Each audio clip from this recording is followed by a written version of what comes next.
Saving money doesn't have to feel boring or restrictive. Today, I'm sharing different ways that I gamify my finances and romanticize staying home so that saving money doesn't have to feel boring. It can actually feel kind of fun. Hey, I'm Elizabeth Claybart. I am a homeschooling mom turned teacher, unintentional minimalist, and multi-passionate creative living in Austin, Texas. On this channel, I like to share my creative journey to personal and financial freedom through cozy and creative tips for making and saving money, both inside and outside the classroom. Today, I want to show you how saving money can actually be fun. From gamifying my finances to romanticizing spending time at home, I want to share the creative ways that I'm saving money that actually feel intentional. The number one thing that I've been trying to do lately is to take care of my health and my finances. And one of the simplest ways that I can do that is by not eating out. And I have a really hard time saying no when my son wants to go somewhere fun or I want to eat out, just because honestly, I love going to restaurants. That's one of my favorite things to do. One of the things that I've been doing lately is trying to turn staying home into something enjoyable. The newest thing that I've incorporated into our lives is just romanticizing staying at home. I've been coming up with really fun coffee and latte recipes. This morning I made a coffee and I whipped cream with pumpkin puree, cinnamon, nutmeg, and a little brown sugar and put it in my coffee, and it was so good. It was so much better than a lot of recipes that I've had at a regular coffee shop. And it was pretty much free besides, what I spent on groceries. So I've been trying to just make things feel special even when we're staying home. I'll light candles, I'll put on music if I'm cleaning or we're having dinner at home. It just makes this a cozy aesthetic. The kids make fun of me for saying that, but I don't know what other way to say it. This weekend, my son had two of his best friends stay over. They're kind of more like siblings, cousins. And we were planning on ordering pizza on Saturday night because we were gonna have a movie night. And I was brainstorming different pizza places to get food from. I really had to stop and set a boundary with myself and say, no, you're not ordering pizza out. You've already set this intention that you're not going to be spending money on food. So I ended up going to the grocery store and the Dollar Tree to get candy for our pizza and movie night. So we got candy from the dollar store. And I ended up getting all the ingredients that we could use to make pizza at home. So I set up this elaborate pizza bar and we all made our own DIY pizzas on mini tortillas. You could use pizza dough, or some of the kids actually chose French bread pizza, so they had like a baguette that they used, and some of us chose tortillas. And I also had pizza dough that we could have used, but no one chose that. So anyways, I set up this pizza bar and it was super fun. And at first the kids were complaining. My son was like, "Are you serious? I'm ordering Chick-fil-A. I'm getting my DoorDash." And I was like, "No, you're not. We're all gonna do this together. It's gonna be really fun. We're gonna romanticize the evening." And we made our pizza, and then he made popcorn, and we set up a mattress in the living room, and we all watched a scary movie together because it's October and I love monthly themed movie nights. October is all Halloween movies, and November starts Christmas for us. So it was a really nice evening and I really enjoyed it, and I think the kids did too. And then I felt better about myself because I didn't blow money on food that I wasn't supposed to be spending money on. On Sunday, I woke up and the kids were tired. They didn't want to go to church. I'm actually church shopping again because our church that we committed to and love ended up closing. So now we're trying to find a new church, and honestly, I've just been kind of dreading getting up on Sundays and shopping for a new place to settle down. So we ended up staying home and watching church online, and I did another DIY omelet bar, and I had a bunch of different ingredients, and I asked the kids what they wanted to put in their omelet, and it was really fun. Some other ideas are entertaining friends, having a board game night with charcuterie board, or having a dinner party with friends where everyone brings something different. There's so many ways to be able to be intentional with your finances while still enjoying your life. And I think that's really important, because otherwise it's going to feel restrictive if you're trying to save money and you're not doing things that feel special.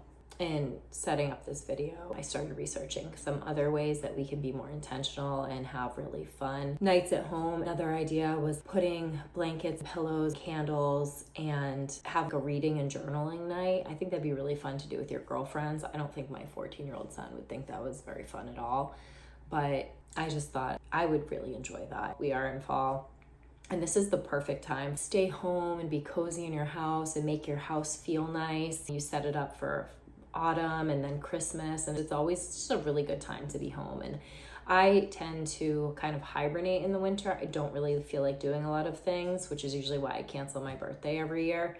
It's in January, and I just don't want to be cold outside. So now is the perfect season to be able to do this. Anyways, these little traditions, they end up making life feel special. And I think my son is probably not very happy about our new budgeting and saving finances routine, but I think when he looks back on his childhood and he remembers these nights, it will feel special and it's going to be a good memory for him. Another way that I am creatively saving money is something that one of my friend's older sisters taught me years ago. I've used it sporadically, but it's actually really fun, and I'm going to be taking it to the next level. So anyways, let me share. Gamifying your finances. So say you go into a store and you have all your money in your debit card. Well, you're probably going to spend more money than you want to. But if you set a budget and you go in the store with, you say, I'm going to spend $20, and you try to get through the store with only spending $20, and you end up reaching that number, then it's kind of a fun little game to play with yourself. And I've used this over the years and I've always really enjoyed it. But this time I'm going to be gamifying my finances, but actually giving myself points to earn special prizes. So there's certain things I need right now. I really want to start working out more at the gym and maybe start, walking or running more. I'd feel better if I had workout clothes that I liked. Honestly, mine are just super old and I don't feel good when I put them on. So one of the things that I'm going to work towards is new workout gear. Another thing that I'm going to be working towards is eating out with my son. We're going to have a monthly budget, and if I earn enough points not eating out. So say I don't eat out. Say we, the other day we wanted to grab fast food because we were starving. And we didn't do that. So in that moment, we would have earned points that we could have put towards eating out or whatever prize we wanted to earn in the end. If we wanted to earn eating out, say I have $50 a month allocated to eating out. My son is going to be in charge of that money because I want him to learn how to manage money and to understand that we can keep eating crappy fast food, or we can save that $50 to go out and have a semi-nicer meal. Or maybe I'll put $100 towards going out to eat. I'm not really sure what I'm doing yet. But then he can choose, this is what we're going to spend on eating out, and we can go to one really nice restaurant like Hot Pot that he loves, or the Brazilian steakhouse. That's actually probably more than $100, but I don't know, we could save up for 2 months. And he'll be in charge of that spending, and then he can understand how far money goes. For my point system, I will earn points for not eating out, not grabbing things to eat when I'm out and starving, drinking coffee at home instead of grabbing a coffee when I'm out, packing my lunch, and no spend days will get extra points. I'm going to come up with a point system that we're going to be using for this. Since we're doing this as a family, I'm going to need to track points visually so we both can kind of monitor it. I want my son to be able to get as excited as I am about earning points. I'll probably put some type of visual tracker in the house that we both can monitor and add points to. My son is also semi-competitive, so I feel like if I made this into some sort of friendly competition, who can save more money, it might give him more buy-in. So I think we're gonna see who can hit more savings goals in a week and then earn extra points through that. Some other ways that I'm saving money. Today I had the day off from work. It was a holiday, so we stayed home and we had a really nice day at home. I made omelets again, and I made this special coffee. It was just really cozy. The cat has been napping with me and the dog. It's just been a really nice day. I ended up spending a lot of time getting my finances in order. Some things that I did today that I'm super proud of. I switched my car insurance. I'll be saving $100 a month. I registered for health insurance and I ended up declining all the extras that I usually get. I think down the line, I definitely would want to add these extras back because I think they are helpful in case of an emergency. But right now, I just need to save as much money as possible and free up some of our money for other things that we need. We didn't go anywhere. We didn't spend any money. That was really good because I saved gas and impulse spending. I also started tracking my spending again in a little app on my phone.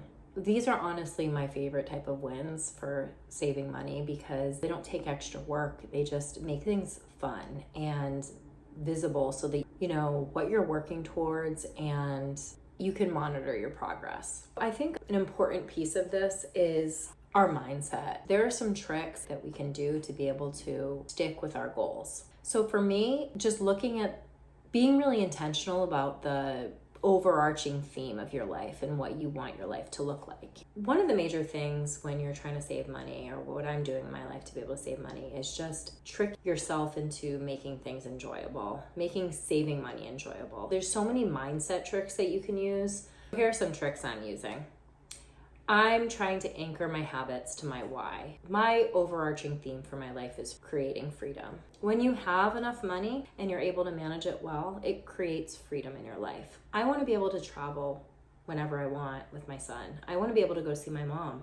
We live across the country and I miss her. And it'd be so nice to just have extra money so that I could go home whenever we wanted to, instead of once a year. Some other mindset tricks are celebrating every win, making it feel like a game and a prize when you're doing things that you're supposed to be doing.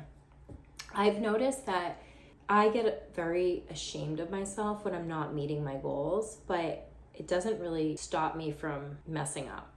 I feel like for me, it's better to reward myself when I'm meeting goals that I'm trying to meet.